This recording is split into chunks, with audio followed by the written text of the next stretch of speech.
Now we're going to look at one final form of proof, proof by induction. It is my favorite. I think it's very cool to see how it works. It has a few little intricacies in it that make it a little bit challenging, but I think you'll find it more straightforward than many. Proof by induction requires you to do a couple things. First, you're going to show that it's true for the first case. You're going to kind of knock over the first book. Then you're going to prove it for some kind of case in the middle. K is often what you do. And then assume it's true for that and show that if it's true for that, then it's true for the next thing. So if it's true for this and some other thing and the next thing, then you've knocked down, so to say, this entire set of books for all of them. And this step right here, the K+1, is the inductive step, inductive reasoning. Just a couple examples here. Prove that this left-hand side is equal to this simple expression for all positive integers. A couple of things you just want to watch out for here. Positive integers are 1, 2, 3. Sometimes they will have you say for all non-negative that is slightly different. Just be careful of that because your base case may change for that. So what we want to do is say, okay, well, here is our premise. We're just going to write it mathematically. It doesn't need to be too formal. And it's actually given to us in this case. So we're trying to prove this. 2 times 3 plus 1 over 3 times 4, however many we need to do, equals n over n plus 1 for all positive integers. So we're going to start with the base case and show for this case the first positive integer is going to be 1. Okay, so p of 1. And all we're going to have to do, we can use the left-hand, right-hand proof in this particular case. It doesn't matter. Left-hand side for n equals 1 is just this first one. 1 times 2. You can see the pattern here. If n is 1, 1 times 2. We won't continue.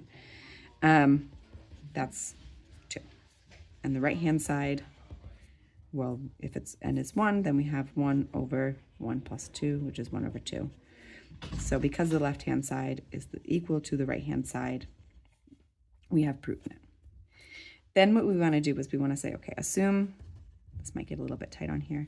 Assume this is true, P of n is true for some k, where k is also a positive integer.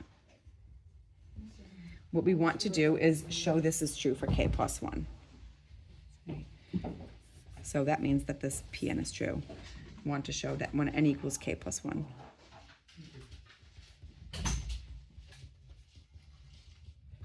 Using this inductive step, that's really important. There are ways to do this, perhaps using deductive proofs or direct proofs, contradiction, but we want to make sure we're using this inductive step in the proof that it's true for some k.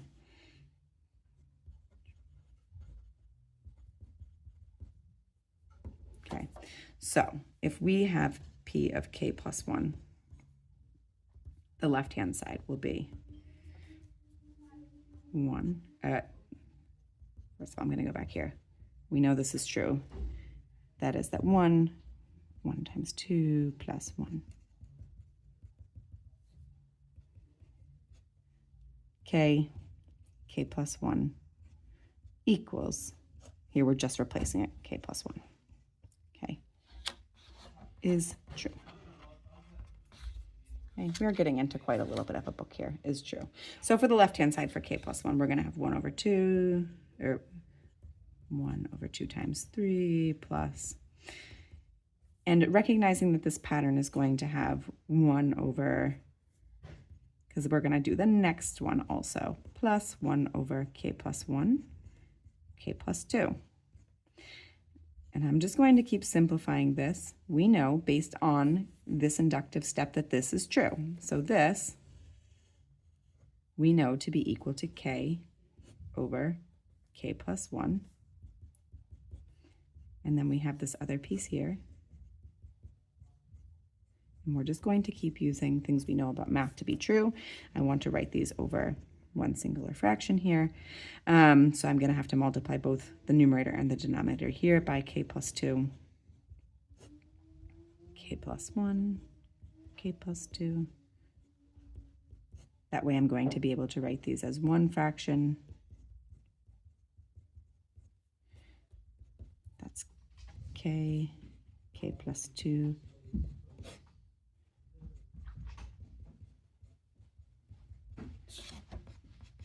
k squared plus 2k plus 1.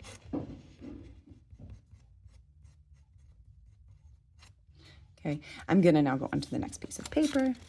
Just go be back like this. Okay, we just had this statement here. Maybe I'll put it right up there for a second. We saw that this was true, k plus 2. I'm going to continue it though. Okay, so this is k plus 1 squared. And then you can reduce this to k plus 1 over k plus 2. And I'm going to leave my left-hand side there. I'm still working on proving this is true for k plus 1. And the right-hand side is what I want to do is I want to prove that it's true for k plus 1. If I'm looking at my original statement, the k plus 1 would be k plus 1 over k plus 1 plus 1. Because n is k plus 1. And that's k plus 1 over k plus 2. So because the left-hand side is the same as the right-hand side, we have proven that this is true. And then what you need to do is you need to say, because this is true for the base case, okay, we have proven this for the base case. And,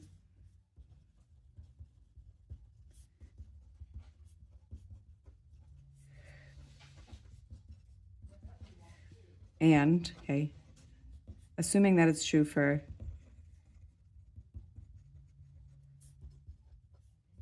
p of k, then it's true for p of k plus 1.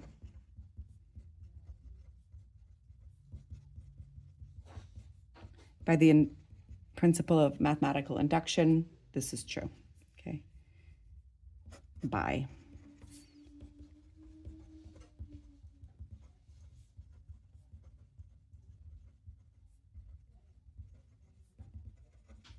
And you do need to write, doesn't need to be word for word this, but you do need to write some statement of how you've gone through the process of mathematical induction to prove this is true. So P of n is true for all n that are in the positive integers. Okay, and then we're done. One final one to take a look at, a divisibility problem. Show that n cubed minus n is divisible by 6 for all positive integers. Using mathematical induction, first thing we want to show is that we have our premise. So you can write it as mathematically as you want. Is divisible by 6 for all positive integers. Equals 6k for n is a positive integer, k is any integer. You could just write is divisible by, you don't need to necessarily write it this mathematically. This means that if you multiply some integer by 6, you'll show that you're getting a number that's a multiple of 6 or divisible by it. Let's not cling too tightly to that at this point. If you do something in university, you'll have to do it a little bit more formally. Base case, first positive integer is that p is 1. Well, 1 cubed minus 1, that's equal to 0, which is definitely divisible by 6, even arbitrarily, because k could be 0, and then we get that it's divisible by 6, so this is true. Then we're going to look at the inductive step, and we're going to say, okay, let's assume that p of k is true for some k in the positive integers. That is p of k, or k cubed minus k equals 6c. So we're just kind of picking letters, doesn't matter. C is also an integer. That's how we can write divisibility. Okay, and we're going to assume that is true. We're going to now show for k equal 1. So inductive step, we want to show this is true for k plus 1. K plus, getting carried away with this writing. So in k plus 1, we're going to have to put this in and use this information. This is important. You can prove this, of course, using other methods, that it's divisible by 6. But if you're not using the fact that p of k is true, then you're not using induction. Minus k plus 1. You could use a left-hand, right-hand proof. I'm just going to keep working through using a direct proof here. Using the binomial theorem, this will expand to that. plus 1 minus k minus 1. And as you continue doing this, you want to then simplify it into something that you can use this for. So if I rearrange this, I'm going to get rid of the 1s, but I'm actually going to keep that k. Doesn't matter too much. You'll see why in a second, why I want to do that. Plus 3k minus k, rearranging this to k cubed minus k plus 3k squared plus 3k. But because of, we are assuming that p of k is true,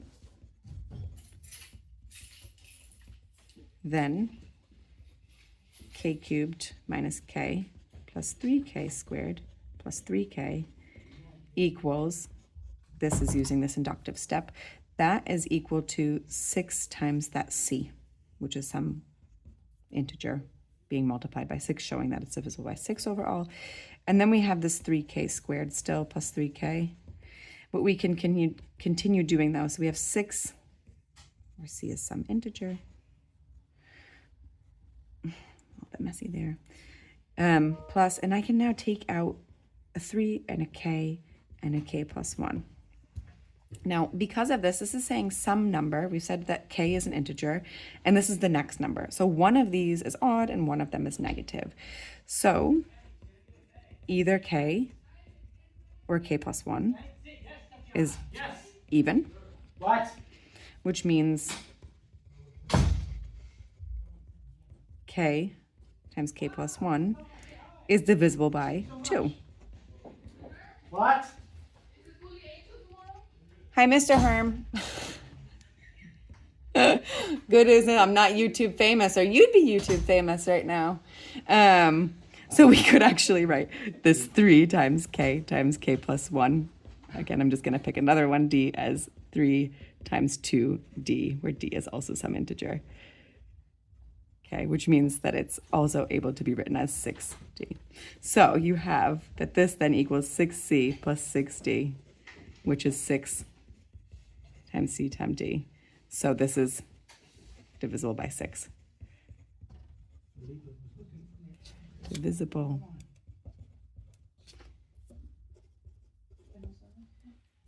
There we go. So now, because hence the base case is true, the inductive step is true through the principle of mathematical induction,